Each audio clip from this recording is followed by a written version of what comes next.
8 రకాలుగా దీర్ఘరోగాల్ని మందులు లేకుండా తగ్గించుకుని ఆరోగ్యకరమైన జీవితాన్ని పొందటం కొరకు లాంగ్ క్యాంప్స్, తక్కువ డబ్బులు ఎక్కువ రోజులు ఉండే ఫెసిలిటీస్ని 45 రోజులని 90 రోజుల పాటు ఉండే అవకాశాన్ని మన ఆరోగ్యాలయంలో ప్రారంభించాం.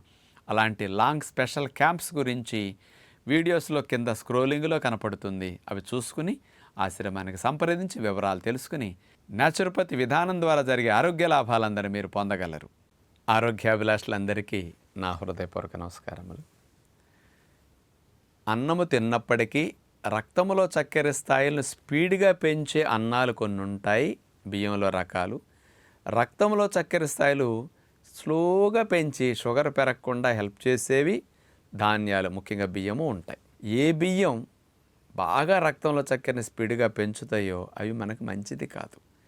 ఏ బియ్యం అయితే రక్తంలో చక్కెర మెల్లగా వెళ్ళేటట్టు చేస్తాయో ఆ బియ్యాన్ని మనం తగ్గించి తిన్నా షుగర్ రాకుండాను వచ్చినా కంట్రోల్ చేసుకోవడానికి అవకాశం ఉంటుంది. అన్ని రకాల బియ్యాలు చెడు కాదు.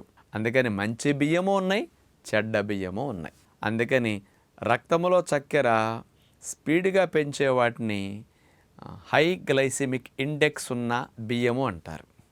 రక్తంలో చక్కెర స్లోగా వెళ్ళేటట్టు చేసే వాటిని లో గ్లైసెమిక్ ఇండెక్స్ ఉన్న బియ్యము అంటారు. హై జిఐ, లో జిఐ అని సింపుల్గా చెప్పుకునే మాట అన్నమాట.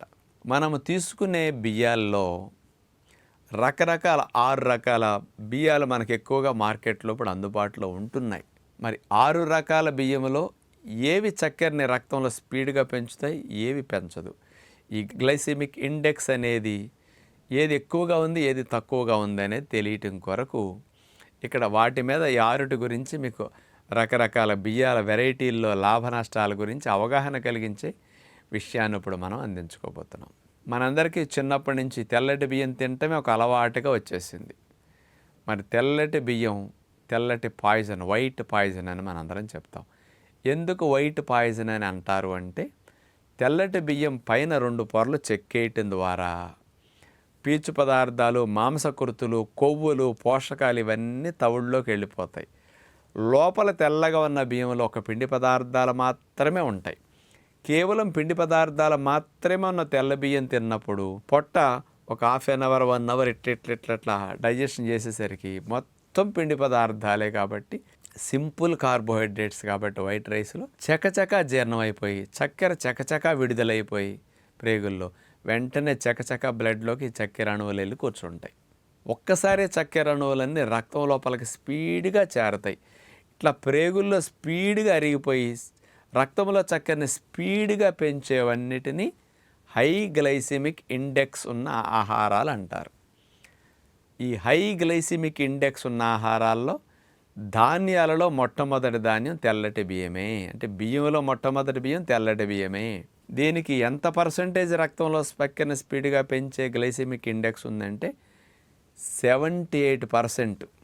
అంటే 78% రక్తం లోపలికి చక్కెర స్పీడ్గా పెరిగే మెకానిజం ఈ బియ్యంలో ఉంటుంది. అందుకని వైట్ రైస్ వల్ల షుగర్ వెంటనే పెరగటం, రక్తంలో షుగర్ వెంటనే పెరిగేసరికి దీన్ని కొవ్వుగాను కొలెస్ట్రాల్ గాను మార్చేయాలి.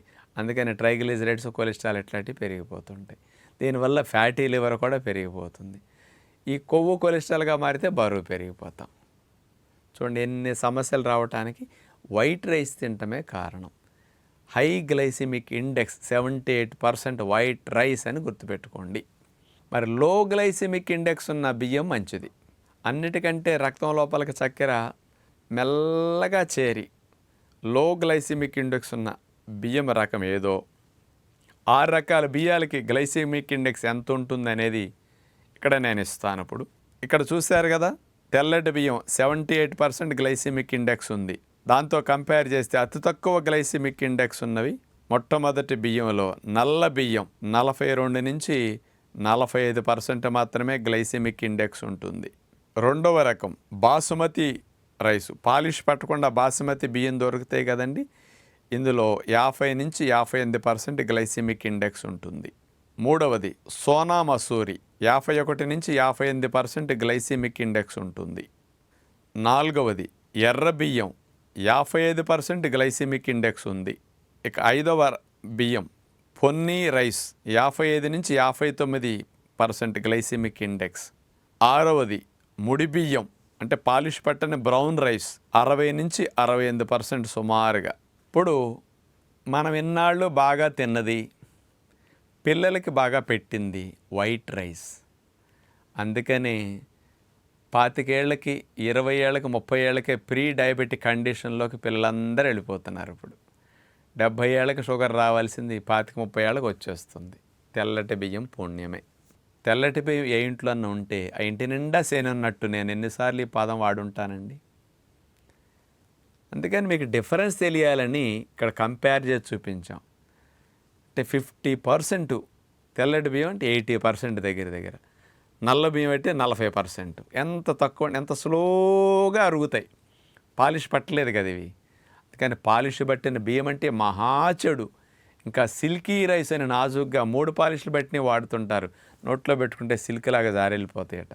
మరి ఇక పాయిజన్ తిన్నట్లే పాపం. అందుకని ఇవన్నీ ముడి ధాన్యాలు, కాంప్లెక్స్ కార్బోహైడ్రేట్స్ ఉంటాయి. ఇలాంటి బియ్యాలు మీరు వెరైటీ మార్చుకు తినండి, కానీ పాలిష్ పట్టకుండా తినండి. ఇవి స్లోగా పై లేయర్లు ఎన్ని ఉన్నాయి కదా, దశల వారీగా అరగాలి. కొవ్వు, మాంసకృతులు, ఫైబర్ ఇవన్నీ ఉండటం వల్ల స్లోగా అరుగుతాయి. గ్లూకోజ్ రిలీజ్ అయిన ఈ ఫైబర్ పట్టుకుని గ్లూకోజ్ని బ్లడ్లోకి ఒక్కసారి వెళ్లకుండా లాకుల దగ్గర గేట్లు వేసి నీళ్లు కొద్దిగా వదిలినట్టు చక్కెరను కొద్దిగా బ్లడ్లోకి పంపుతాయి. రక్తంలో చక్కెర స్థాయిలు ఇలా తింటే పెరగవన్నమాట.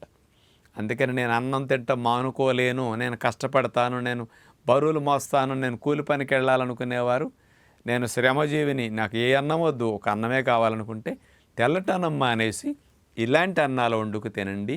ఈ అన్నంతో పాటు కాస్త పప్పు, ఆకుకూర కంపల్సరీ ఉండాలి. అన్నం ఉడికేటప్పుడు రాజ్మా గింజలు, సోయా గింజలు, శనగలు, కాబోలి శనగలు ఇలాంటివి అన్నంలో ఉడికేటప్పుడు వేసుకు తింటే కూడా చాలా మంచిది. అంచేత ప్రతిరోజు ఇట్లా పప్పు గింజలు కాంబినేషన్లో మీరు అన్నం తింటే షుగర్ పెరగకుండా కూడా మీకు అవి హెల్ప్ చేస్తాయి. అందుకని అన్నము తిన్నా హాని లేకుండా తినే టెక్నిక్ మీకు ఇక్కడ చెప్పడం జరిగింది కాబట్టి ఆలోచించండి. షుగర్ వచ్చిన వారు కూడా ఎప్పుడన్నా అన్నం తినాలంటే ఇలాంటి లో గ్లైసిమిక్ ఇండెక్స్ ఉండే అన్నాన్ని కొంచెం పెట్టుకోండి. భవిష్యత్తులో పెరగకుండా రాకుండా చేసుకోవటానికి ఇది ప్రికాషనరీగా మీరు అన్నం విషయంలో మారితే మంచిదని విజ్ఞప్తి చేస్తూ నమస్కారం.